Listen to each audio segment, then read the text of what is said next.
अध्याय 2। जनक ने कहा, मैं निर्दोष हूँ, शांत हूँ, बोध हूँ, प्रकृति से परे हूँ। आश्चर्य! अहो कि मैं इतने काल तक मोह के द्वारा बस ठगा गया हूँ, सब मोह की विडंबना थी। तो जनक कहते हैं, जैसे इस देह को मैं अकेला प्रकाशित करता हूँ, वैसे ही सारे संसार को भी प्रकाशित करता हूँ। या तो सब जगत मेरा है या मेरा कुछ भी नहीं। आश्चर्य है कि शरीर सहित विश्व को त्याग कर किसी कुशलता से ही अर्थात उपदेश से ही अब मैं परमात्मा को देखता हूँ। अब मुझे सिर्फ परमात्मा दिखाई पड़ रहा है, मुझे कुछ और दिखाई नहीं पड़ता। अब यह सब परमात्मा का ही रूप मालूम होता है, उसकी ही तरंगे हैं। जैसे पानी में लहरें उठती हैं, बुदबुदे उठते हैं, फेन उठता और जल से अलग नहीं, उठता उसी में है, उसी में खो जाता है। ऐसा ही परमात्मा से भिन्न यहाँ कुछ भी नहीं है। सब उसके बुदबुदे, सब उसका फेन, सब उसकी तरंगे, उसी में उठते, उसी में लीन हो जाते। जिस प्रकार विचार करने पर वस्त्र, धागा मात्र ही ज्ञात होता है, उसी प्रकार यह समस्त विश्व आत्मा मात्र ही है।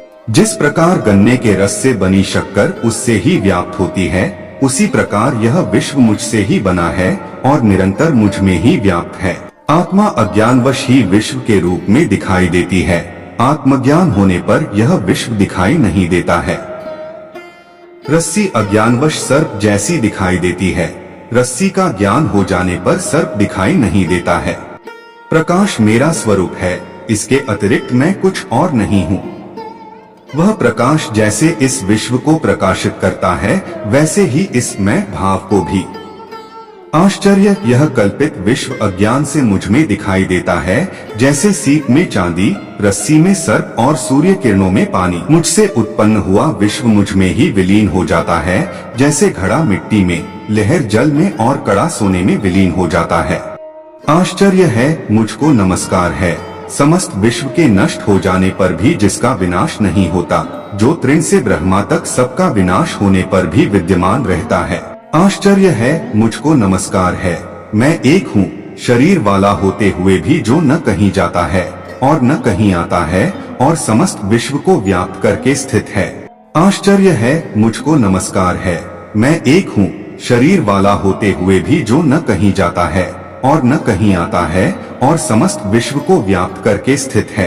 आश्चर्य है! मुझको नमस्कार है, जो कुशल है और जिसके समान कोई और नहीं है, जिसने इस शरीर को बिना स्पर्श करते हुए इस विश्व को अनादि काल से धारण किया हुआ है।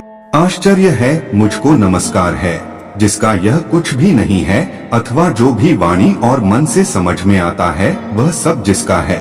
ज्ञान, ज्ञेय और ज्ञाता यह तीनों वास्तव में नहीं है। यह जो अज्ञानवश दिखाई देता है, वह निष्कलंक मैं ही हूँ। द्वैत भेद सभी दुखों का मूल कारण है। इसके अतिरिक्त कोई और औषधि नहीं है कि यह सब जो दिखाई दे रहा है, वह सब असत्य है। मैं एक चैतन्य और निर्मल हूँ। मैं केवल ज्ञान स्वरूप हूँ। अज्ञान से ही मेरे द्वारा स्वयं में अन्य गुण कल्पित किए गए हैं। ऐसा विचार करके मैं सनातन और कारणहित रूप से स्थित हूँ। न मुझे कोई बंधन है और न कोई मुक्ति का भ्रम। मैं शांत और आश्रय रहित हूँ। मुझ में स्थित यह विश्व भी वस्तुतः मुझ में स्थित नहीं है। यह निश्चित है कि इस शरीर सहित यह विश्व अस्तित्वहीन है, केवल शुद्ध चैतन्य आत्मा का ही अस्तित्व है। अब इसमें क्या कल्पना की जाए? शरीर, स्वर्ग, नरक, बंधन, मोक्ष और भय ये सब कल्पना मात्र ही हैं। इनसे मुझ चैतन्य स्वरूप का क्या प्रयोजन है? आश्चर्य कि मैं लोगों के समूह में भी दूसरे को नहीं देखता हूँ, वह भी निर्जन ही प्रतीत होता है। अब मैं किससे मोह करूँ? न मैं शरीर हूँ, न यह शरीर ही मेरा है, न मैं जीव हूँ, मैं चैतन्य हूँ। मेरे अंदर जीने की इच्छा ही मेरा बंधन थी। आश्चर्य! मुझ अनंत महासागर में चित्तवायु उठने पर ब्रह्मांड रूपी विचित्र तरंगे उपस्थित हो जाती हैं। मुझ अनंत महासागर में चित्तवायु के शांत होने पर जीव रूपी वणिक का संसार रूपी जहाज जैसे दुर्भाग्य से नष्ट हो जाता है। आश्चर्य! मुझ अनंत महासागर में जीव रूपी लहरें उत्पन्न होती हैं, मिलती हैं, खेलती हैं और स्वभाव से मुझ में प्रवेश कर जाती हैं। अध्याय 3। अष्टावक्र कहते हैं, आत्मा को अविनाशी और एक जानो। उस आत्मज्ञान को प्राप्त कर किसी बुद्धिमान व्यक्ति की रुचि धन अर्जित करने में कैसे हो सकती है। स्वयं के अज्ञान से भ्रमवश विषयों से लगाव हो जाता है, जैसे सीप में चांदी का भ्रम होने पर उसमें लोभ उत्पन्न हो जाता है। सागर से लहरों के समान जिससे यह विश्व उत्पन्न होता है, वह मैं ही हूँ जानकर तुम एक दीन जैसे कैसे भाग सकते हो। यह सुनकर भी कि आत्मा शुद्ध, चैतन्य और अत्यंत सुंदर है, तुम कैसे जन्मेंद्रिय में आसक्त होकर मलिनता को प्राप्त हो सकते हो। सभी प्राणियों में स्वयं को और स्वयं में सब प्राणियों को जानने वाले मुनि में ममता की भावना का बने रहना आश्चर्य ही है। एक ब्रह्मा का आश्रय लेने वाले और मोक्ष के अर्थ का ज्ञान रखने वाले का आमोद प्रमोद द्वारा उत्पन्न कामनाओं से विचलित होना आश्चर्य ही है। अंत समय के निकट पहुंच चुके व्यक्ति का उत्पन्न ज्ञान के अमित्र काम की इच्छा रखना, जिसको धारण करने में वह अत्यंत अशक्त है, आश्चर्य ही है। इस लोक और परलोक से विरक्त, नित्य और अनित्य का ज्ञान रखने वाले और मोक्ष की कामना रखने वालों का मोक्ष से डरना आश्चर्य ही है। सदा केवल आत्मा का दर्शन करने वाले बुद्धिमान व्यक्ति भोजन कराने पर या पीड़ित करने पर न प्रसन्न होते हैं और न क्रोध ही करते हैं। अपने कार्यशील शरीर को दूसरों के शरीरों की तरह देखने वाले महापुरुषों को प्रशंसा या निंदा कैसे विचलित कर सकती है। समस्त जिज्ञासाओं से रहित इस विश्व को माया में कल्पित देखने वाले स्थिर प्रज्ञा वाले व्यक्ति को आसन्न मृत्यु भी कैसे भयभीत कर सकती है। निराशा में भी समस्त इच्छाओं से रहित स्वयं के ज्ञान से प्रसन्न महात्मा की तुलना किससे की जा सकती है। स्वभाव से ही विश्व को दृश्यमान जानो, इसका कुछ भी अस्तित्व नहीं है। यह ग्रहण करने योग्य है और यह त्यागने योग्य। देखने वाला स्थिर प्रज्ञायुक्त व्यक्ति क्या देखता है। विषयों की आंतरिक आसक्ति का त्याग करने वाले, संदेह से परे, बिना किसी इच्छा वाले व्यक्ति को स्वतः आने वाले भोग न दुखी कर सकते हैं और न सुखी। अध्याय 4। अष्टावक्र कहते हैं, स्वयं को जानने वाला बुद्धिमान व्यक्ति इस संसार की परिस्थितियों को खेल की तरह लेता है। उसकी सांसारिक परिस्थितियों का बोझ दबाव लेने वाले मोहित व्यक्ति के साथ बिल्कुल भी समानता नहीं है। जिस पद की इंद्र आदि सभी देवता इच्छा रखते हैं, उस पद में स्थित होकर भी योगी हर्ष नहीं करता है। उस ब्रह्मा को जानने वाले के अंतःकरण से पुण्य और पाप का स्पर्श नहीं होता है। जिस प्रकार आकाश में दिखने वाले धुएं से आकाश का संयोग नहीं होता है। जिस महापुरुष ने स्वयं को ही इस समस्त जगत के रूप में जान लिया है, उसके स्वेच्छा से वर्तमान में रहने को रोकने की सामर्थ्य किसमें है। ब्रह्मा से तृण तक चारों प्रकार के प्राणियों में केवल आत्मज्ञानी ही इच्छा और अनिच्छा का परित्याग करने में समर्थ है। आत्मा को एक और जगत का ईश्वर कोई ही जानता है। जो ऐसा जान जाता है, उसको किसी से भी किसी प्रकार का भय नहीं है। अध्याय 5। अष्टावक्र कहते हैं, तुम्हारा किसी से भी संयोग नहीं है, तुम शुद्ध हो, तुम क्या त्यागना चाहते हो। इस अवास्तविक सम्मिलन को समाप्त करके ब्रह्मा से योग एक रूपता को प्राप्त करो। जिस प्रकार समुद्र से बुलबुले उत्पन्न होते हैं, उसी प्रकार विश्व एक आत्मा से ही उत्पन्न होता है। यह जानकर ब्रह्मा से योग एक रूपता को प्राप्त करो। यद्यपि यह विश्व आँखों से दिखाई देता है, परंतु अवास्तविक है। विशुद्ध तुम में इस विश्व का अस्तित्व उसी प्रकार नहीं है जिस प्रकार कल्पित सर्प का रस्सी में। यह जानकर ब्रह्मा से योग एक रूपता को प्राप्त करो। स्वयं को सुख और दुख में समान, पूर्ण आशा और निराशा में समान, जीवन और मृत्यु में समान सत्य जानकर ब्रह्मा से योग एक रूपता को प्राप्त करो। अध्याय 6। अष्टावक्र कहते हैं, आकाश के समान मैं अनंत हूँ और यह जगत घड़े के समान महत्वहीन है। यह ज्ञान है, इसका न त्याग करना है और न ग्रहण, बस इसके साथ एक रूप होना है। मैं महासागर के समान हूँ और यह दृश्यमान संसार लहरों के समान। यह ज्ञान है, इसका न त्याग करना है और न ग्रहण, बस इसके साथ एक रूप होना है। यह विश्व मुझ में वैसे ही कल्पित है जैसे कि सीप में चांदी। यह ज्ञान है, इसका न त्याग करना है और न ग्रहण, बस इसके साथ एक रूप होना है। मैं समस्त प्राणियों में हूँ जैसे सभी प्राणी मुझ में हैं। यह ज्ञान है, इसका न त्याग करना है और न ग्रहण, बस इसके साथ एक रूप होना है। 7वां अध्याय। राजा जनक कहते हैं, मुझ अनंत महासागर में विश्वरूपी जहाज अपनी अंतः वायु से इधर उधर घूमता है, पर इससे मुझ में विक्षोभ नहीं होता है। मुझ अनंत महासागर में विश्वरूपी लहरें माया से स्वयं ही उदित और अस्त होती रहती हैं, इससे मुझ में वृद्धि या क्षति नहीं होती है। मुझ अनंत महासागर में विश्व एक अवास्तविकता स्वप्न है। मैं अति शांत और निराकार रूप से स्थित हूँ। उस अनंत और निरंजन अवस्था में न मैं का भाव है और न कोई अन्य भाव ही। इस प्रकार आसक्त बिना किसी इच्छा के और शांत रूप से मैं स्थित हूँ। आश्चर्य, मैं शुद्ध चैतन्य हूँ और यह जगत असत्य जादू के समान है। इस प्रकार मुझ में कहा और कैसे अच्छे और बुरे की कल्पना है। 8वां अध्याय।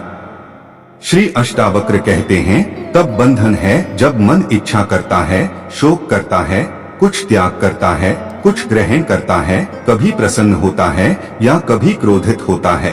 तब मुक्ति है जब मन इच्छा नहीं करता है, शोक नहीं करता है, त्याग नहीं करता है, ग्रहण नहीं करता है, प्रसन्न नहीं होता है या क्रोधित नहीं होता है।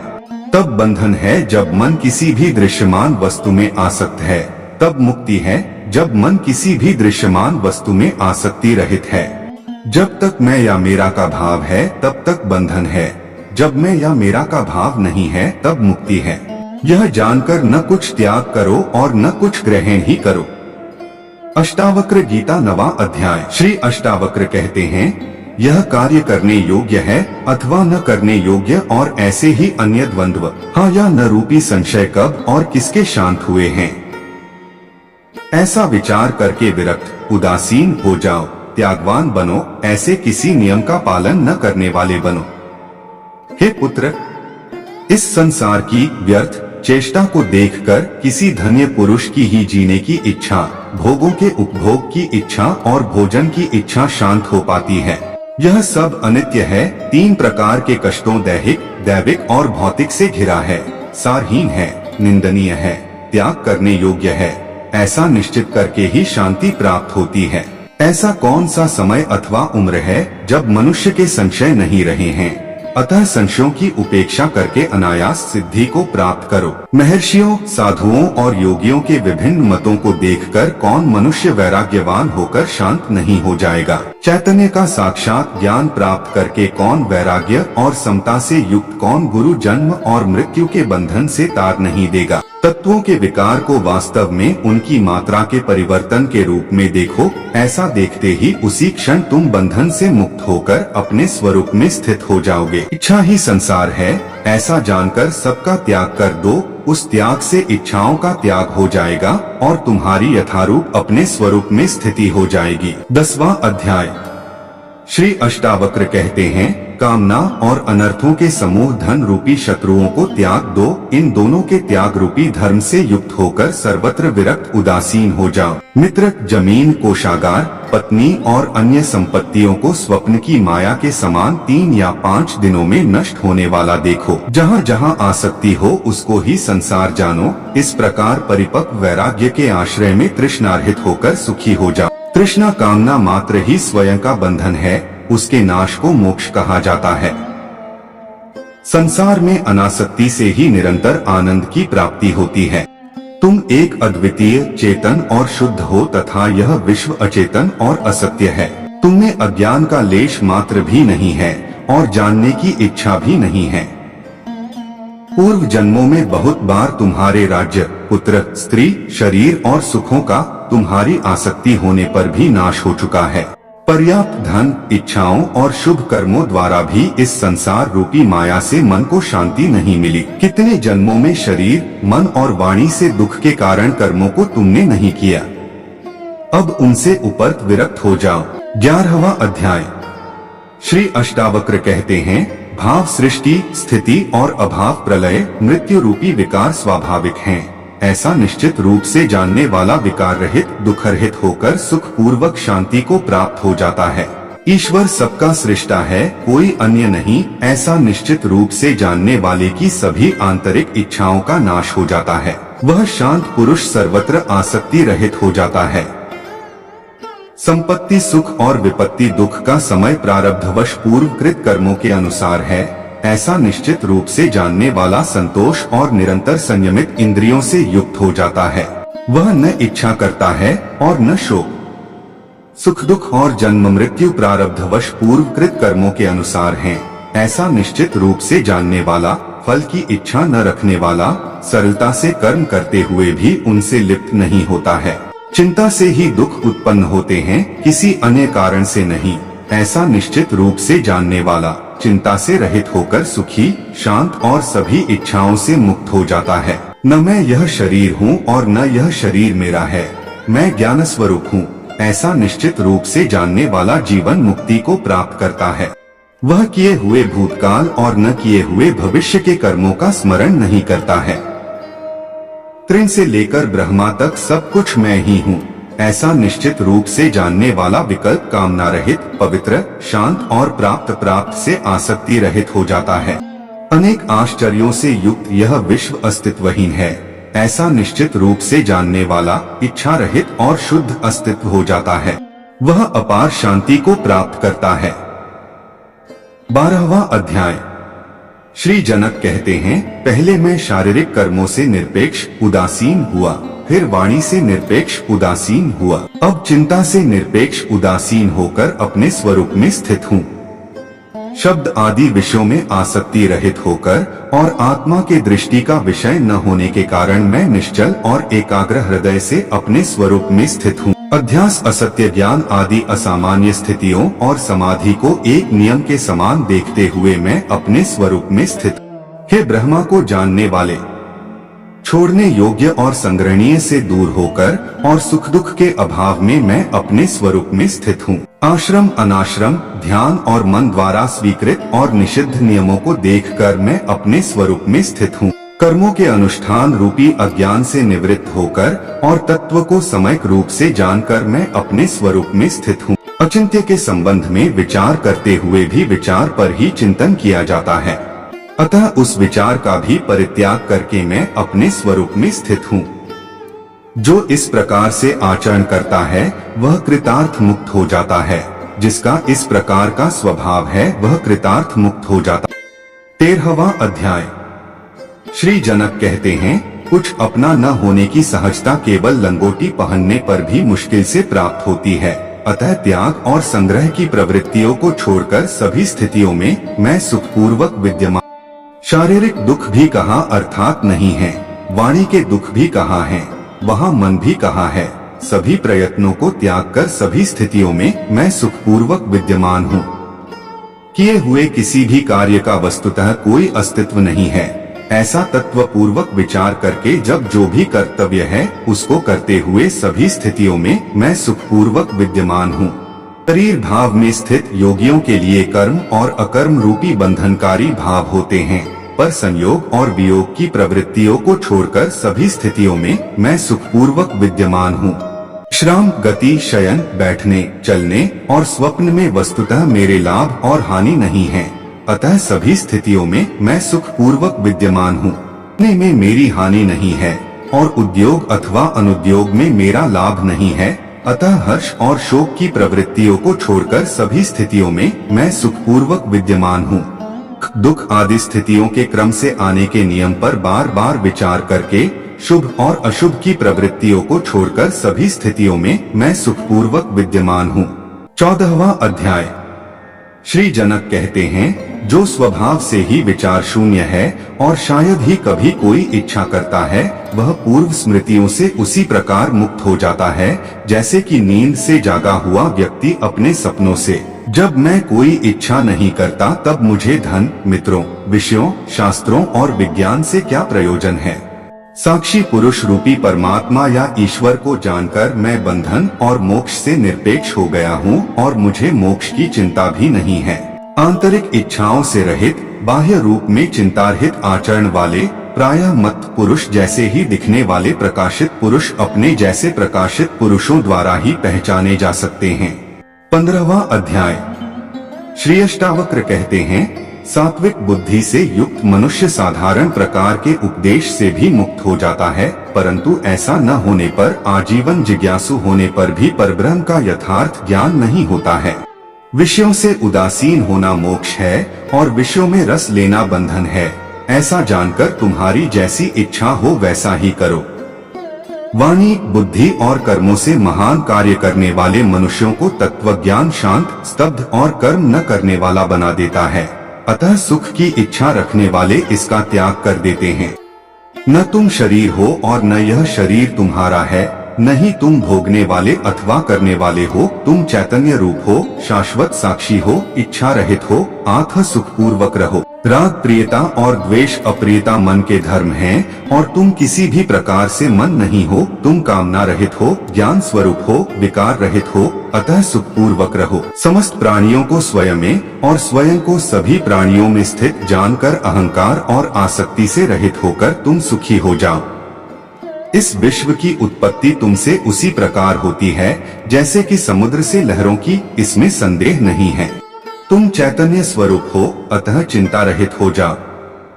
हे प्रिय, इस अनुभव पर निष्ठा रखो, इस पर श्रद्धा रखो। इस अनुभव की सत्यता के संबंध में मोहित मत हो। तुम ज्ञान स्वरूप हो, तुम प्रकृति से परे और आत्म स्वरूप भगवान हो।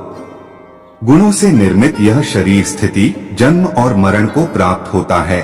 आत्मा न आती है और न ही जाती है, अतः तुम क्यों शोक करते हो? यह शरीर सृष्टि के अंत तक रहे अथवा आज ही नाश को प्राप्त हो जाए, तुम तो चैतन्य स्वरूप हो, इससे तुम्हारी क्या हानियां लाभ है? अनंत महासमुद्र रूप तुम में लहर रूप यह विश्व स्वभाव से ही उदय और अस्त को प्राप्त होता है, इसमें तुम्हारी क्या वृद्धि या क्षति है? हे प्रिय, तुम केवल चैतन्य रूप हो और यह विश्व तुमसे अलग नहीं है, अतः किसी की किसी से श्रेष्ठता या निम्नता की कल्पना किस प्रकार की जा सकती है? इस अव्यय, शांत, चैतन्य, निर्मल आकाश में तुम अकेले ही हो, अतः तुम में जन्म, कर्म और अहंकार की कल्पना किस प्रकार की जा सकती है? तुम एक होते हुए भी अनेक रूप में प्रतिबिंबित होकर दिखाई देते हो। क्या स्वर्ण कंगन, बाजूबंद और पायल से अलग दिखाई देता है? यह मैं हूँ और यह मैं नहीं हूँ, इस प्रकार के भेद को त्याग दो। सब कुछ आत्मस्वरूप तुम ही हो, ऐसा निश्चय करके और कोई संकल्प न करते हुए सुखी हो जाओ। अज्ञानवश तुम ही यह विश्व हो, पर ज्ञान दृष्टि से देखने पर केवल एक तुम ही हो। तुमसे अलग कोई दूसरा संसारी या असंसारी किसी भी प्रकार से नहीं है। यह विश्व केवल भ्रम, स्वप्न की तरह असत्य है और कुछ भी नहीं, ऐसा निश्चय करो। इच्छा और चेष्टा रहित हुए बिना कोई भी शांति को प्राप्त नहीं होता है। एक ही भवसागर सत्य था, है और रहेगा। तुम में न मोक्ष है और न बंधन, आप काम होकर सुख से विचरण करो। हे चैतन्य रूप, भांति भांति के संकल्पों और विकल्पों से अपने चित्त को अशांत मत करो। शांत होकर अपने आनंद रूप में सुख से स्थित हो जाओ। सभी स्थानों से अपने ध्यान को हटा लो और अपने हृदय में कोई विचार न करो। तुम आत्मरूप हो और मुक्त ही हो, इसमें विचार करने की क्या आवश्यकता है?